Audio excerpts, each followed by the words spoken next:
Healthy rivers are necessary for supporting life on Earth. They help maintain healthy ecosystems and a balanced climate. Yet the world's last free-flowing rivers are being sacrificed for the illusion of clean energy.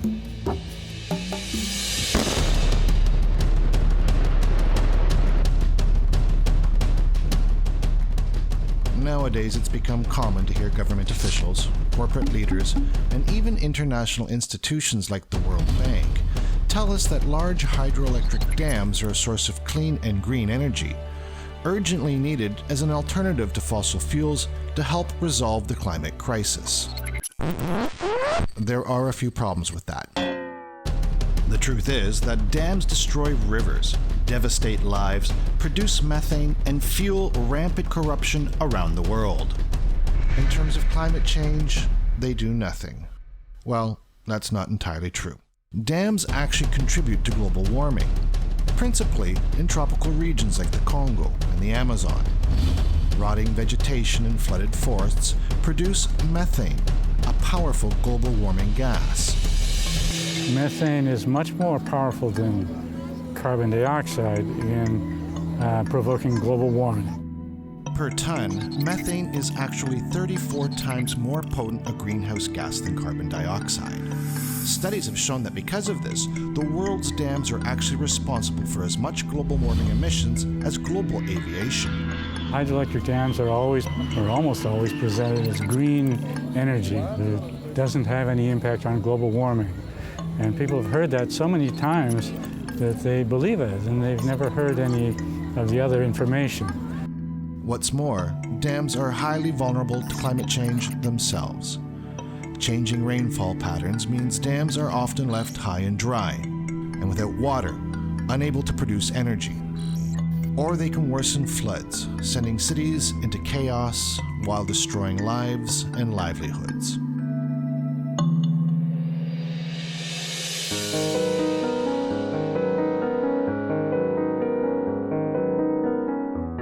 Worse, we lose much more. We lose the world's last free-flowing rivers. Wild rivers are the lifelines for many local communities and indigenous cultures. Ninguém vive sem água. Ninguém. Nós não vivemos sem água, então o rio para nós é importante.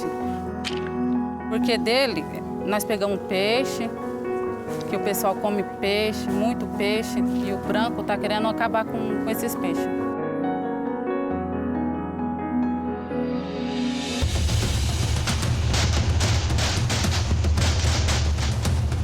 The construction of dams also contribute to unacceptable and bloody conflicts.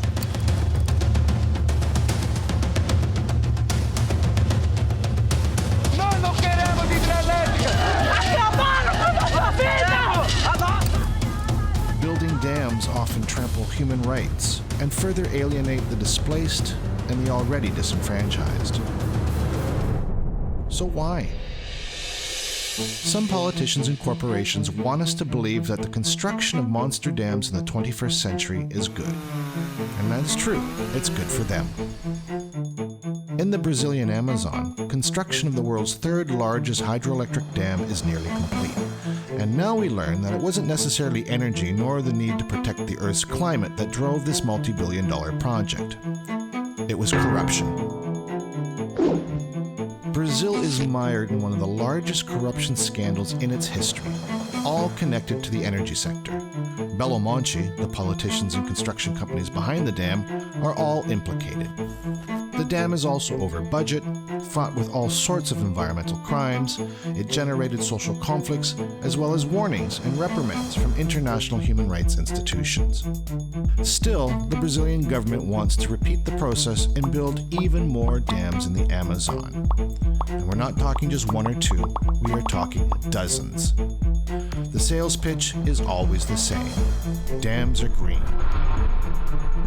Governments around the world are looking to build thousands of dams over the coming decades, choking the world's last remaining rivers, generating conflicts, while using the fight against climate change as the excuse.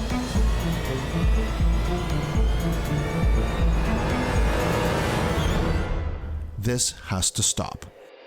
Viva a nossa luta!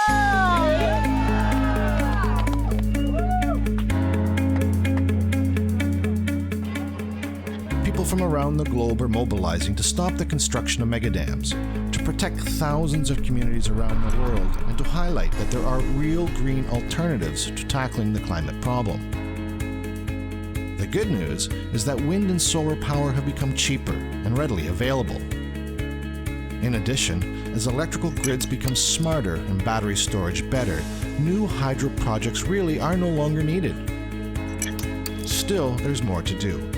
The financing of large dams through climate initiatives takes away support for real solutions, while building on the illusion that governments are actually tackling climate change. In the Climate Convention, megadams must not be included in incentives mechanisms like the Green Climate Fund.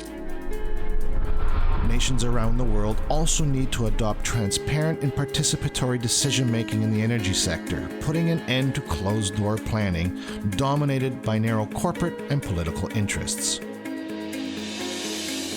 Today, more than ever, we need to encourage world leaders to start a clean energy revolution. Our future depends on it.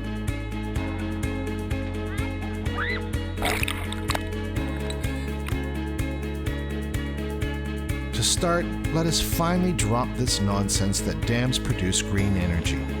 There's nothing green about destroying biodiversity and destroying lives.